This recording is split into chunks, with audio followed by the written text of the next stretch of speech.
లో వెంకటేశ్వర స్వామి ఆలయంలో నిర్వహించిన ప్రత్యేక పూజలతో పాల్గొంటారు. అనంతరం ఆయన నివాసంలో ఏర్పాటు చేసిన ముఖ్య కార్యకర్తల సమావేశంలో పాల్గొంటారు. పార్లమెంట్ ఎన్నికల్లో కాంగ్రెస్ పార్టీ అనుసరించే విధానాన్ని ఖచ్చితంగా గెలిపే లక్ష్యంగా ముందుకు వెళ్లాలని ఈ సమావేశాన్ని ఏర్పాటు చేశారు. కొడంగల్ రేవంత్ రెడ్డి నివాసం నుంచి మా ప్రతినిధి హరిశంకర్ మరింత సమాచారం అందిస్తారు.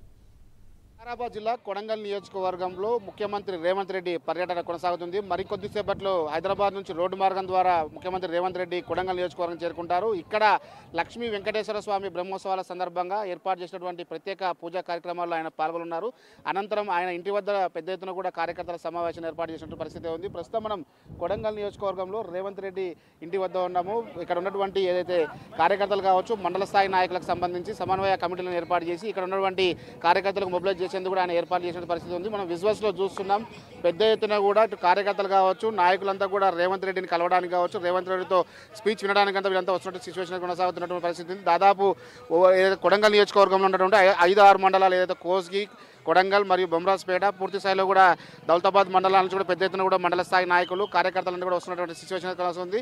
ముఖ్యంగా ఏదైతే ఉమ్మడి పాలమూరు జిల్లాలో ఉన్నటువంటి 2 పార్లమెంట్ సెగ్మెంట్లు ఏవైతే ఉన్నాయో నాగర్ కర్నూల్ మరియు మహబూబ్ నగర్, ఈ 2 పార్లమెంట్ సెగ్మెంట్లకు సంబంధించినటువంటి కాంగ్రెస్ పార్టీ అభ్యర్థులు మహబూబ్ నగర్ నుంచి చెల్లా వంశీచంద్ర రెడ్డి పోటీలో ఉన్న నేపథ్యంలోనే, మరోవైపు నాగర్ కర్నూల్ నుంచి కూడా మల్లూరు రవి మాజీ ఎంపీ పోటీలో ఉన్న నేపథ్యంలోనే ఇద్దరిని కూడా విజయం ఏ విధంగా సాధించాలి, విజయం సాధించేందుకు ఎటువంటి అవకాశాలు ఉన్నాయి, అటువంటి అన్ని అంశాలపై ఆయన చర్చించేందుకు కూడా అవకాశాలు అయితే కనిపిస్తున్న పరిస్థితి ఉంది. మనం విజువల్స్లో చూస్తున్నాం. పెద్ద ఎత్తున కూడా రేవంత్ రెడ్డి ఇంటి వద్ద 144 సెక్షన్ అమలు చేస్తున్నారు. క్షుణ్ణంగా తనిఖీ చేసిన అనంతరం వచ్చినటువంటి కార్యకర్తలు కావచ్చు, నాయకులందరూ కూడా లోపలికి అనుమతిస్తున్న పరిస్థితి ఉంది. అయితే రేవంత్ రెడ్డి ఇంటి నుంచి కూడా దాదాపు 100 మీటర్ల వరకు ఎవరిని అనుమతించలేదు. కేవలం పాస్ ఉన్న వారు మాత్రమే లోపలికి అనుమతించిన సిచ్యువేషన్ కొనసాగుతున్నటువంటి ఉమ్మడి జిల్లాలో ఉన్నటువంటి 14 నియోజకవర్గాల్లో 2023 అసెంబ్లీ ఎన్నికల్లో దాదాపు 12 మంది ఎమ్మెల్యేలు కాంగ్రెస్ పార్టీ నుంచి విజయం సాధించిన నేపథ్యంలోనే పెద్ద ఎత్తున కూడా ఇటు మాజీ ఎమ్మెల్యేలు కావచ్చు, ప్రస్తుతం ఉన్నటువంటి కాంగ్రెస్ పార్టీ ఎమ్మెల్యేలందరూ కూడా కొడంగల్కి వచ్చి చేరుకున్న సిచ్యువేషన్ కొనసాగుతున్నటువంటి పరిస్థితి అయితే ఉంది. మరోవైపు ఏదైతే గద్వాల్ నియోజకవర్గం నుంచి మరియు అల్లంపూర్ నియోజకవర్గం నుంచి కూడా పెద్ద ఎత్తున కార్యకర్తలు కూడా తరలి వస్తున్న పరిస్థితి ఉంది.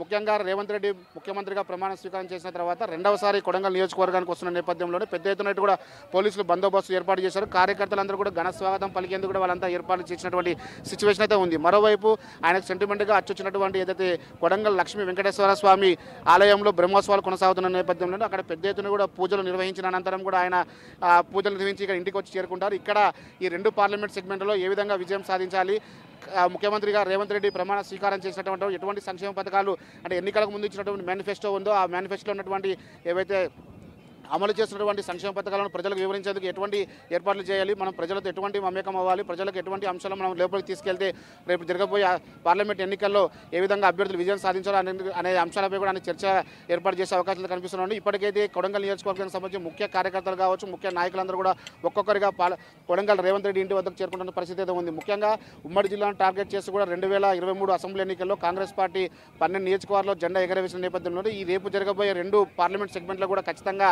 ఎంపీ అభ్యర్థులుగా ఇటు మల్లు రవి కావచ్చు, ఇటు చెల్లా వంశీచంద్ర రెడ్డి విజయం సాధించాలని చెప్పి కూడా ఆయన ఆశాభావం వ్యక్తం చేస్తున్న పరిస్థితి. ప్రతి కార్యకర్త ఖచ్చితంగా గ్రామ స్థాయిలోకి వెళ్ళి అక్కడ ఉన్నటువంటి ప్రజలతో మమేకం అవ్వాలి, కాంగ్రెస్ పార్టీ ప్రవేశపెట్టినటువంటి సంక్షేమ పథకాలు ప్రతి ఒక్కరికి వివరించి ఆ 2 పార్లమెంట్ సెగ్మెంట్లో విజయం సాధించక కూడా వాళ్ళంతా ముందుకు రావాలని చెప్పి కూడా ఆయన కోరుకునే అవకాశాలు కనిపిస్తుంది. ఇప్పటికైతే రాష్ట్ర వ్యాప్తంగా ఉన్నటువంటి ఏదైతే కాంగ్రెస్ పార్టీకి సంబంధించిన ఎమ్మెల్యేలు కావచ్చు, కాంగ్రెస్ పార్టీకి సంబంధించిన నేతలందరూ కూడా రేవంత్ రెడ్డికి ఇటు బీఆర్ఎస్ పార్టీ నుంచి కూడా ఉమ్మడి జిల్లా నుంచి పెద్ద ఎత్తున కూడా మార్పులు చేర్పులు జరుగుతున్న నేపథ్యంలోనే ఈ రోజు జరగబోయే సమీక్ష సమావేశం ఏ విధంగా ఉండబోతుంది, ప్రజలకు ఆయన ఎటువంటి అంశాలను వివరించే అవకాశాలు ఉన్నాయని చెప్పి ఒక ఉత్కంఠమైన వాతావరణం కొనసాగుతుంది. చూడాలి రేవంత్ రెడ్డికి సంబంధించిన పర్యటన మొత్తం కూడా ఏ విధంగా కొనసాగుతుందో వేచి చూడాల్సిన అవసరం అయితే ఉంది. ఇది ఇక్కడ ఉన్న తాజా పరిస్థితి. Camera person రాజశేఖర్తో